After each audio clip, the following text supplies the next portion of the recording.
Washington D C کے George town میں واقع فلافل انک ریسٹورانٹ 2 سال سے اپنے کسٹمرز کو میڈیٹرینین اور مشرق وسطی علاقے کی خاص ڈش فلافل سمیت دوسرے کھانے پیش کر رہا ہے۔ احمد اشکار اس بزنس کے بانی ہیں۔ 2017 میں ایک معمولی سے ڈھابے سے اس کاروبار کا آغاز کرنے کے بعد احمد اشکار نے دنیا بھر میں اس طرح کے 20 سے زیادہ ریسٹورانٹس قائم کیے۔ Our recipes at Falafel Inc., they're trade secrets. They're all my grandma, my teta's recipes. اشکار اس بزنس کے ذریعے اپنی دادی کے کھانوں کی مزیدار ترکیبوں کو استعمال کرتے ہوئے مہاجرین کی زندگیوں پر ایک اچھا اثر قائم کرنا چاہتے تھے۔ So with every meal anyone purchases at Falafel Inc., فلافل انک میں جب بھی کوئی کھانا خریدتا ہے تو اس کے بدلے ہم بھوکے اور ضرورت مند افراد کو کھانا کھلاتے ہیں۔ آغاز سے لے کر اب تک ہم تقریباً 2.5 لاکھ مہاجرین اور ایسے افراد کو کھانا کھلا چکے ہیں جن کے پاس کھانے کو کچھ نہیں تھا۔ بھوکوں کا پیٹ بھرنے کے ساتھ ساتھ احمد نے کئی مہاجرین کو اپنے ہاں ملازمت بھی مہیا کی ہے۔ امید بھی انہی میں سے ایک ہیں اور فلافل انک میں کیشیئر کے طور پر کام کرتے ہیں۔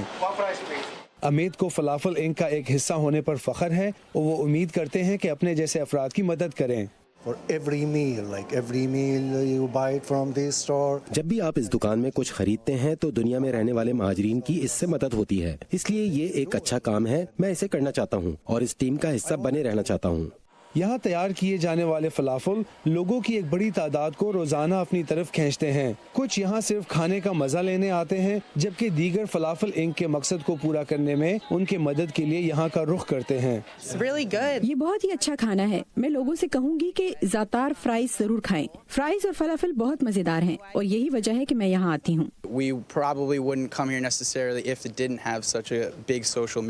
ہم شاید یہاں نہ آتے اگر اس جگہ کے پیچھے اتنا بڑا سماجی مقصد نہ ہوتا۔ وہ بہت سے طریقوں سے مہاجرین کے موضوع پر روشنی ڈال رہے ہیں اور اپنی کمائی کا ایک حصہ انہیں پہنچاتے ہیں۔ فلافل انک نامی اس دکان کے ڈیزائن کے پیچھے بھی ایک ایسی کہانی ہے جو یہاں آنے والوں کی توجہ کا باعث بنتی ہے۔ all of our stores at Falafel Inc. are designed to look like refugee camps. ہمارے فلافل انک کے تمام سٹورز اس طرح ڈیزائن کیے گئے ہیں کہ مہاجر کیمپس کی طرح نظر آئیں، کیونکہ جب آپ کسی بھی مہاجر کیمپ میں جاتے ہیں جیسے کہ اردن یا یونان کے مہاجر کیمپس تو آپ کو فلافل کے ٹھیلے وہاں دکھائی دیتے ہیں۔ یہ ٹھیلے لکڑی اور ایلومینیم سے بنے اور فلافل تلنے کے لیے استعمال ہونے والی ایک کڑاہی پر مشتمل ہوتے ہیں۔